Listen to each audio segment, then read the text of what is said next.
Hey guys, welcome back to Meet the Smiths. This is We have a name now? yeah, definitely Meet the Smiths. This is episode 2, by the way. 2. So They are the world's most deadly assassins. Hey y'all, welcome back to our channel. So today we're going to talk about the difficulties of being in a long distance relationship, all the things that we went through, whether positive or negative. We're just going to get into some things and just let you guys know what we experienced. So being in a long distance relationship obviously is not the easiest thing. It does come with a lot of difficulties. For me, it may not have been as difficult for me because the way I went into this is I just felt like we're just gonna see what happens. If I don't set myself up for like any great expectations, you can't really get disappointed too much. So where we left off on the last video, basically telling you guys how we met. At this point now we are together, and Scotty was living in Trinidad and I'm living in New York. So for me, the reason why I say it wasn't as difficult for me, but he feels like it was difficult for him, we're going to both give our point of view and then we're going to get into it. So for me, the reason why I felt like it wasn't that difficult was because every time we would speak on the phone, we always would talk about when would be the next time that I'm coming. So every time we would talk on the phone, we would just basically be making plans of what we were going to do the next time that I came. And for me, having a date to look forward to just made it that much more easier to let the days pass by, because I had something to look forward to. I would be seeing him in 3 months or whatever the case is. I knew I would be seeing him and I had something to look forward to. So that's why it wasn't really as difficult for me. For you, he's different than me though. yeah, So for him, it may have been a little bit more difficult. and it's basically the type of individual you are. I'm more hands-on individual. I like to, if I'm with somebody, I like to be with them, like physically next to them. I like to go on dates. So He'd be all up on me. I'll be on her like all the time. All the time. But like seriously, because you're not physically next to that person to get that energy and love, you have to, use other resources and stay in constant communication, because that's the only way you could build trust, right? Yeah, but why was it difficult for you? For me, just not having that person around and not being able to just see that person when you have friends that's going out on dates, going to the movies, going on dinner dates, doing stuff together with their significant other. You would say, I am saying, yeah, I'm by myself. I gotta rock out by myself, and it's difficult when you say you in a relationship and you really kind of not, because the person is not there. It's more like you have great communication with that person, but as she said, I'm waiting. So it's like my life is on pause to a point until I see her again, right? That kind of makes sense, because when I see her again, that's when I'm starting back into like my regular routine of, okay, we're back together, we're here, we're in the same place, let's go have dinner, let's go watch a movie, let's go work out together, let's go to the beach, and we could start to do things together again. And every time, so it was like a happy, sad kind of up and down, because every time she comes, I have to leave. She has to leave really, really quickly. So I gotta get in all the time I can in this small gap to spend as much time with each other. So we used to be like cocooning ourselves, like, yeah, we used to go like out to dinner a lot, and he would like take me all to places that I would not normally go if I was like in Trinidad, like the botanical gardens, right, and you know, all these type of places that I wouldn't normally go. So it's a lot of building memories kind of thing. So we were like really dating. So like within a long distance relationship, you have whatever you do when the person is with you, you have to make it memorable. So when they're gone, you could go back and talk about, hey, remember we did this, or that time that we went to Tobago. Well, second part of the tour, we in Tobago. You have to walk and talk. Take a scenic route. Look at the boats, the water. Don't you wish you were here? Come on, man. Look, baby, so cute she's looking. Walking down the beach, all sexy, Nicki Minaj shit. Yes. Watch the back. Come here, spread it out for me here. Do I whip my hair saying, jet skis, the beach, the sky, the ocean, everything. Isn't it amazing? See, what do you think? Talk to the people on them now. I want you to see like how clear the water is, that you can look straight through the water.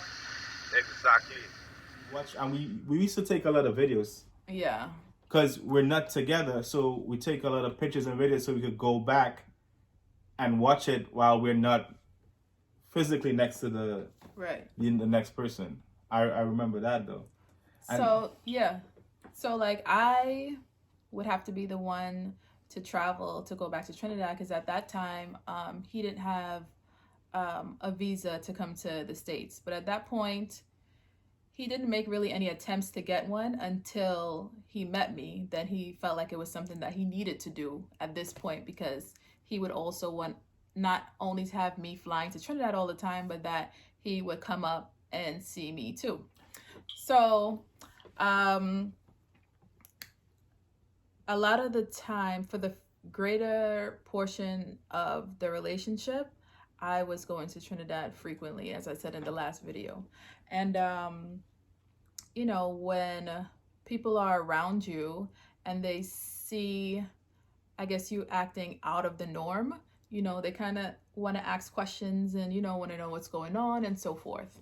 So like, again, you know, my family that lives in Trinidad knew exactly what was going on, but people, you know, back in New York didn't know what was going on because they didn't know him, you know? Right. So they would only go off of, you know, what I was telling them, or my actions of things that I would do. And then, you know, I would have to say that not every reaction was a positive one. Not everyone was happy about. And, you know, it is like understandable. Like, if you are from the States and you're dating somebody from another country, like, they want to know what's that person's intention. What's their intention? Like what they want from it or whatever.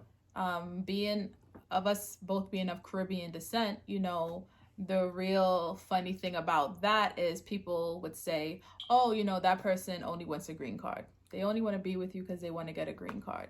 That type of talk, you know? So it was expected, but although I didn't really, to be honest, I didn't really get that talk, at least not directly to me, but people have kind of like hinted like, oh, well, just wanted to know more about the situation, so they know that it was something like authentic and not like, so I think, you know? I think it's because the culture in New York is like centered around that, like a lot, where like when you hear that someone comes from the Caribbean up to the States, they come in for either they want to get a green card or that kind of vibe. Yeah. Now, me personally, I didn't really have a reason, because I didn't really want to come to the States. Yeah, he really wanted me to actually come live in Trinidad. So, but we could get into that, because I couldn't do it. Like, I tried, but I couldn't do it. So this was my goal. My goal was to try to get her to move to Trinidad. Because I had liked things how it was in Trinidad, and I didn't really want to move to the States. Because things were going good for you. Yeah, things were really good for me in Trinidad, you know. And I was like, so what do you think about moving to Trinidad? So I have to take my hat off, give her kudos. She did try. What it was 3 months or something? was not there that long. She tried. I tried for a little bit. She tried. But it didn't work. And she was like, I can't do this. And this is now we're into like a year doing a long distance relationship. And I told her, I was like, hey, we can't do this for longer than 2 years. Someone has to make the decision to either live, move, make that step. Because after 2 years, going on 3, it's gonna fizzle out. You're gonna it can't last that long. And our love was really strong, it was really growing, and someone had to make that decision. So I tried my utmost hardest to get her to move to Trinidad. She's like, she put her foot down. She's like, hey, I tried, I can't do this. So the next option was now for me to go to the US and make that transition if to he live. wanted to be with me, Right. if it was gonna work, like that would just be his only option at that point. Yeah, because it's like she can't live here. She tried. Now it's my time to try. Now prior to that, immigration and stuff. I had my passport and everything. I used to travel, but I wasn't focused on going into the US. So I only applied to get a visa once, like 3-4 years ago before, and you know, it was like whatever. I didn't get it at that time, so I was like, hey, no big deal. Now she's in my life. She lives in the US, and for us to make this work, I have to go back through that process of applying again for a visa and making a step now to come be with her, basically. Right. So then basically that's what he went through.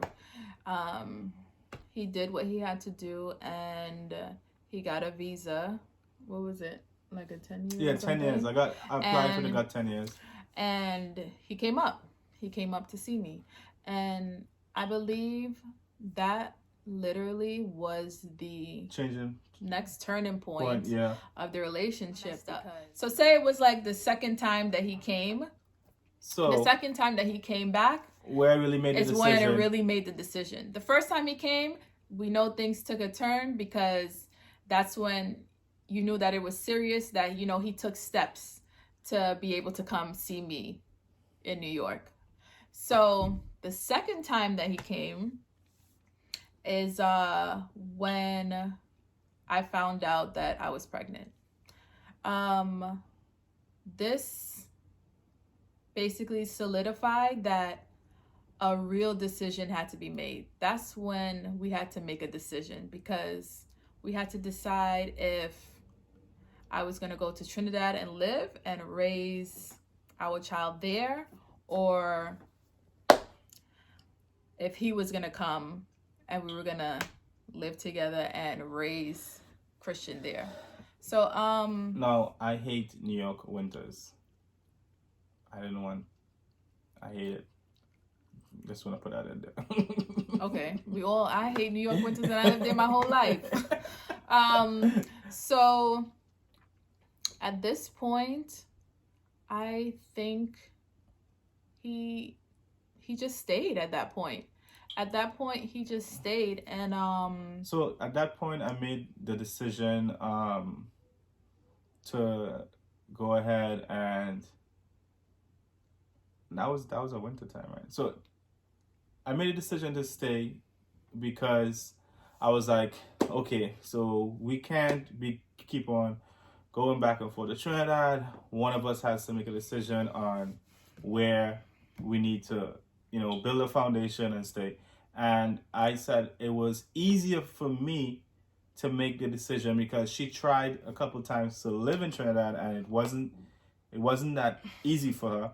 So it was easier for me to make the transition because I had family in New York as well, and in Queens and in Brooklyn.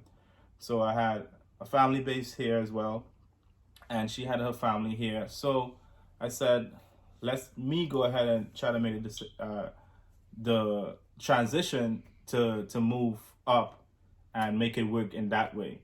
So when you decided that, Mm-hmm. I guess you can talk about what was the reaction of your family or your friends around you, because I think, again, that's what we are trying to specifically touch on is how people felt around us So- about this relationship. So okay, everyone was telling me, bro, you are crazy.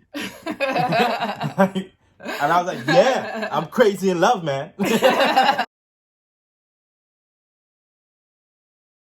Yes, I had my own spot, cars and everything. So I had to get, literally, when I made a decision, I wrote an email and sent in my resignation to my job. And all my friends was like, what are you doing? Like, think about what you're doing before you make a decision. I had to sell my cars. My apartment had some stuff, so I had to get my mom and my brother to get the stuff out of my apartment. I gave it to them, and I had to come back down and like do a few. No, I didn't come back down. My mom and my brother, everything I had to wrap up, they wrapped it up for me. And How did they feel about the decision yeah, you were no, making? everyone was like, what are you doing? What are you doing? And this is where it gets tricky, because when you have a visa for 10 years, with a visa you're only allowed to stay in the country for 6 months, up until 6 months At a time. at a time. And then So you can go and come back. you have to go down, come back up. You have to go down, stay for a while, come back up. But you can't stay longer than 6 months. So while all of this was happening and transitioning, and I overstayed the 6 months time. So now my visa was now invalid. So because I stayed, that's what would have happened. Because I stayed over 6 months, my 10-year visa would have now been invalid. Right? I don't know. I think you're missing a part. Yeah? Yeah. I don't know. Because you had already decided that you were Oh, I going was to stay staying. anyway. Oh, yes. Yeah. I decided I was going to stay anyway, so it didn't even matter about the Yeah, visa that thing. part Sorry, didn't matter. sorry. But just for people who don't know, So that part didn't matter. So, I decided to stay. People were, when I told them that I'm staying, they were like, why would you do that? That's not a good idea. And, like, think about it. Are you crazy? Think about what you're doing. You all could, do this the next way, basically, right? So I was like, no, I made a decision. This is what I want to do. We want to be together, and that's that. We want to be together.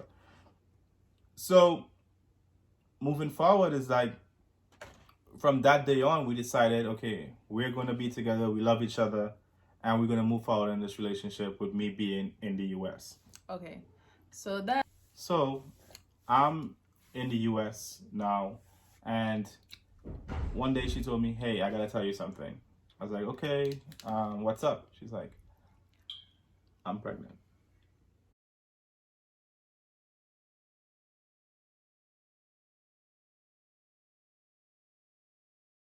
One of the most amazing words I could have heard in my life. I was so excited. Really? Yeah, I was really excited when she told me that. Because I remember when I told him, I think I was in the bathroom and he was like brushing his teeth. I was. And I showed him the stick and I was like, look. And he was like, you pregnant? And I was like, yeah. And he started to laugh. You don't remember that? Laugh? Yeah, you were laughing. It wasn't like a, oh, but it was just like, he was like laughing. And then I think he like gave me a hug or whatever, but. That was laughter of joy, if you say it was laughter. Laughter of joy, but I remember you were laughing. I don't remember that, people. But what happened was, she told me she was pregnant. I was happy, really happy. I hugged her, told her I love her, because I already knew that this was the person I wanted to be with. I sacrificed, I left my job, I decided to move to the States. So I committed already to be with this woman. So for her telling me that now she's pregnant, I was already like, yeah, I made the right decision and I'm happy. But what she did not know is that I already spoke to her dad to ask her for her hand in marriage. So I was going to propose like coming down like a month or two down the line. And since she told me this news, I think shortly after I did propose, right? Yeah. Yeah, shortly after I proposed, and I was like, everything happens for a reason. So, long story short is that once you feel it inside, and despite everyone is telling you, hey, no, don't do this, it's the wrong decision, whatever, at the end of the day, decision is yours. You are the one to make the decision based on how you feel. Yeah. You know? And that's what, to me, that's what I believe. Like, looking back at it now, almost 10 years, I would not change that decision. Not change that decision. And we have how old? He's going to be 8. He's 7. Our son is 7. He's going to be 8. And, hey, we're here. We're still here. A lot of loving, kissing, fighting, but we're still here. And we trusted each other and loved each other, and we made the best decision for us. So if any of y'all are out there going through a similar situation and families and friends are telling you, hey, it's not a person to be with, this, that, the other, get your life together, just focus on yourself and make the decision for you. Yeah, so just to pick up where he left off from, you don't have to listen to what other people are saying, because you never know what the outcome is going to be. As long as you feel like it's the right decision, just go on ahead and make it. Because we have a beautiful son. He's actually here. Come, Christian. Christian, come. Hello, what's We up? have a beautiful son, Yeah. and we wouldn't change anything for the world, right? Because then you wouldn't be here, Right? right? Yeah, like, I'll be on all of your devices. Your phone, your iPad, Christian wants to be on YouTube. your TV, and more. All right. Yeah. So Also, I got an iPhone. All right, buddy. all right, so we're just gonna wrap up the video Love you. now. But again, don't listen to what anybody has to say. Make your own decisions, and that's it. Bye, guys. Bye.